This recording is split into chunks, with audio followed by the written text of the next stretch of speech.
Salut à tous amis lecteurs, bienvenue sur Culture Hero Geek. Cette semaine nous partons dans les régions d'Akielos et de Ver avec le premier tome de Prince Captif, l'esclave de C.S. Paca. Et évidemment comme d'habitude, avec une bonne lecture, il nous faut une bonne boisson. Les fruits rouges étant de sortie, je me suis dit qu'un petit smoothie à base de différents fruits rouges serait l'idéal, donc voici le smoothie du jour. C'est parti. Prince Captif de C.S. Paca. Il devait être roi, il est devenu esclave. Damen est un héros pour son peuple et le légitime héritier du trône d'Akielos. Mais lorsque son demi-frère s'empare du pouvoir, Damen est capturé, dépouillé de son identité et offert comme esclave de plaisir au prince d'un royaume ennemi. Beau, manipulateur et mortellement dangereux, son nouveau maître, le prince Laurent, incarne ce qui se fait de pire à Ver. Mais dans la toile mortelle de la politique vérétienne, les apparences sont trompeuses. Pris dans les manigances de la cour, Damen doit s'allier à Laurent pour sa survie et celle de son royaume. Sans jamais oublier une règle vitale, cacher sa véritable identité à tout prix.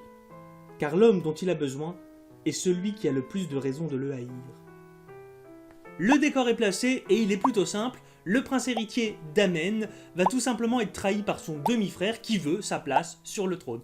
Pour le coup, celui-ci va être aidé d'une dame de la cour aquilonienne, accessoirement sa favorite. Il s'agit de Jocaste et ensemble, ils vont faire en sorte que Damen soit détrôné et plutôt que de le tuer tout simplement, eh bien ils vont le réduire en esclavage et envoyer en tant que tel à un prince ennemi, le prince Laurent de Ver. Heureusement pour Damen, à Ver il n'est pas connu physiquement et en plus de ça, tout le monde pense que le prince d'Akielos est mort. Ça va donc faciliter les possibilités de masquer son identité. Malheureusement, c'était sans compter la perfidie de son demi-frère qui ne l'a pas envoyé seul comme esclave de plaisir. Il a offert plusieurs esclaves au régent et au prince Laurent qui viennent évidemment tous d'Akielos et qui sont donc tous susceptibles de reconnaître l'ancien prince.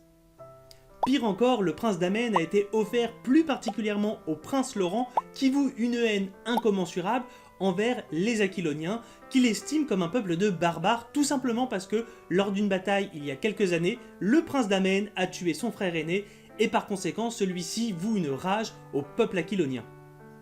Damen va donc avoir deux objectifs très clairs, masquer son identité, et surtout retrouver, coûte que coûte, sa liberté.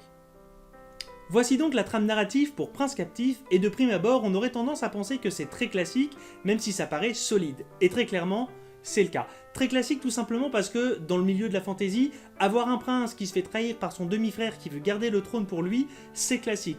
En plus de ça, avoir une thématique sur l'esclavagisme ou sur la perte d'identité, ça reste également plutôt classique dans le milieu, et donc on a affaire à une thématique générale classique. Mais malgré tout, c'est très solide, tout simplement parce que l'univers de Prince Captif est très bien pensé, les personnages ont beaucoup de matière, beaucoup de densité, ils sont intéressants et bien travaillés, et qui plus est, la plume de l'auteur est très agréable. Malgré tout, je vais émettre un énorme mais, c'est qu'il y a beaucoup trop de scènes sexuelles dans le roman, et ça fait quasiment les 3/4 du roman, et ça, c'est un petit peu gênant.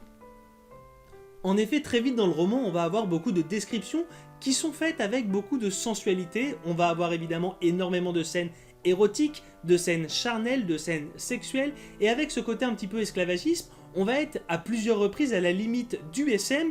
Et c'est pas que ce soit gênant en tant que tel, ce qui est réellement gênant, c'est surtout que ces scènes-là deviennent le moteur du récit. Et ça, c'est un petit peu décevant.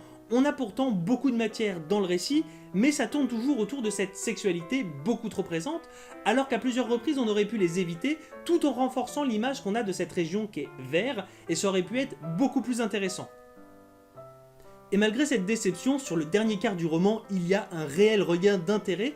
On a complètement perdu justement cet aspect scène sexuelle et on découvre beaucoup de choses. La toile se tisse finalement tout autour de Damen et du prince Laurent et ça devient très intéressant, ça devient également très dense et ça pose beaucoup de questions en tant que lecteur. C'est même limite un petit peu dommage finalement que le tome 1 s'arrête là parce que on souhaite en savoir davantage, mais c'est intéressant également parce que ça relance l'intérêt pour la saga, ça donne envie d'acheter le tome 2 et j'ai même tendance à penser qu'il y a un potentiel un petit peu à la Game of Thrones dans la suite de ce roman et qu'il y aura potentiellement également beaucoup moins de scènes sexuelles, ce qui va rendre davantage le roman intéressant.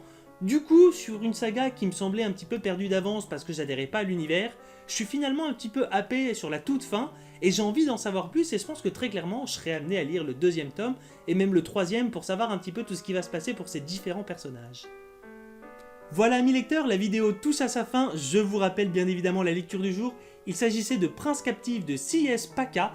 Je vous rappelle également le smoothie du jour dédié aujourd'hui aux fruits rouges et franchement il est délicieux. N'hésitez pas à le reproduire chez vous. Et enfin pour terminer, je vous rappelle que vous pouvez me suivre sur mes différents réseaux sociaux que vous voyez juste ici. Sachez que sur Twitch je n'y suis actuellement pas énormément mais j'y serai beaucoup lors de la sortie fin août de New World. Donc n'hésitez pas à vous abonner et vous verrez d'ici là de temps à autre dessus. Enfin pour terminer, je vous rappelle que vous pouvez évidemment me laisser des commentaires, échanger avec moi. Je serai ravi de communiquer avec vous sur mes différentes lectures, sur les différentes recettes ou sur ce que vous voudrez d'ailleurs. Donc n'hésitez pas, abonnez-vous, mettez des pouces et laissez des commentaires. Et moi je vous dis à bientôt pour la prochaine vidéo.